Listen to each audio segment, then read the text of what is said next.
Bonjour à tous, j'espère que vous allez bien. Ici Damien de l'agence Teammate pour un nouveau tuto sur Photoshop. Aujourd'hui, je vais vous apprendre à détourer un objet à la plume. Alors on me dirait, il existe maintenant l'amélioration du contour qui détourne très bien, oui c'est vrai, mais il se peut, je sais pas, dans certaines situations, que eh bien, vous ayez besoin d'avoir recours à la plume. Donc on va voir comment détourer un objet avec cette méthode. Donc dans un premier temps, je vais vous demander d'ouvrir l'image qui se trouve dans le dossier source et d'aller dans Tracé. Donc l'onglet Tracé se trouve à côté des calques. Si ce n'est pas activé, eh bien il suffit d'aller dans Fenêtre, Tracé et de cliquer ici en bas à droite sur la petite fenêtre blanche pour créer un nouveau tracé.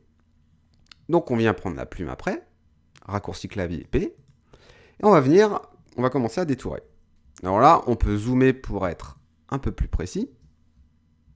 Voilà, je me suis mis à 300%. Donc l'idée là, c'est de faire un clic et un deuxième clic. On laisse le clic enfoncé et on va venir étirer le tracé juste en bougeant la souris vers la droite. Vous voyez, voilà. Donc là, ce qui vient de se passer, c'est que Photoshop a créé des tangentes.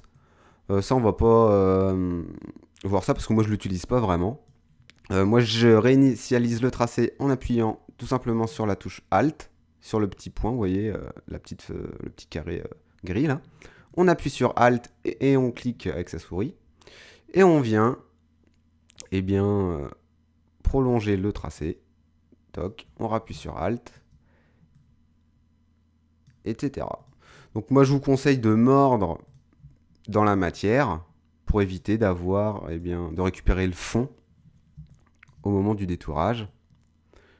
Donc je vais faire quelque chose de très rapide. Toc.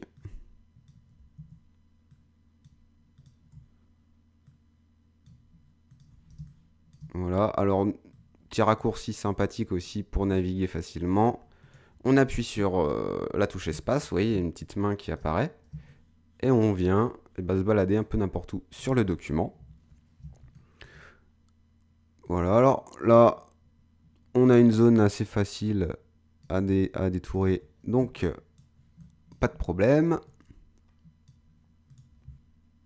Donc là, le tracé est relativement simple. Toc, un petit arrondi, ici aussi. Donc faut vous entraîner. Je sais bien que au départ, qu'on n'est pas très à l'aise, ça peut paraître un peu compliqué. Mais bon, une fois qu'on a le coup de main, eh bien ça va tout seul. Il en reste un petit ici.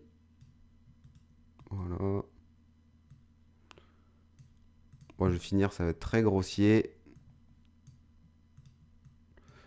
Donc en fait, on décalque, on voit qu'il y a une courbe, et bien on reproduit la même courbe avec la souris.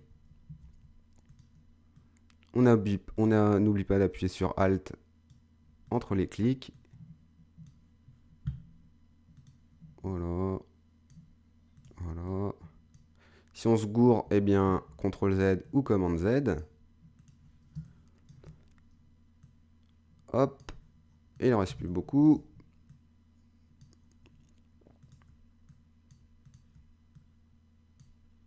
Voilà. Et là, vous voyez, alors là, c'était le début du tracé. Je vais zoomer un petit peu. Et pour fermer le tracé, on a juste à recliquer dessus. Et vous voyez, en bas à droite de la plume, il y a un petit O qui apparaît. Ça veut dire que là, on va venir fermer le tracé. Voilà, c'est parfait, on vient de détourer. Du coup, pour récupérer la sélection, quelque chose qui est très simple, on appuie sur CTRL ou commande et on clique sur le calque du tracé. Vous voyez, comme par magie, la sélection se fait. Alors là, on peut retourner sur les calques, faire CTRL-C et CTRL-V. Et là, on vient de détourer notre petit personnage qu'on peut incruster ici. Et pour avoir un effet un peu plus réaliste, on peut par exemple lui appliquer une ombre en créant un nouveau calque qu'on vient mettre juste en dessous du calque 1, qu'on peut renommer d'ailleurs tracé 1. Et ce calque, on peut le renommer ombre. Et venir prendre le pinceau, lui sélectionner une forme diffuse, donc la première, une épaisseur relativement importante, 85 ça a l'air pas mal, une opacité on va la baisser à 20, et là on va essayer de reproduire un peu l'ombre. Alors attention, on vient se mettre en noir en premier plan, et là voilà, on vient dessiner l'ombre, en n'hésitant pas à cliquer sur certaines zones plus sombres. Alors là, on voit qu'on a dépassé ici, c'est pas bien grave. Après, on va reprendre la gomme ou refaire un masque. Voilà, pour l'autre godasse. On peut soit prendre la gomme pour enlever les ombres, le surplus d'ombre ici. Reprendre la forme diffuse, par exemple. Mettre une épaisseur de 50. Une opacité, on va la baisser un peu. On va la mettre à 30. Et on repasse doucement dessus en faisant quelques clics.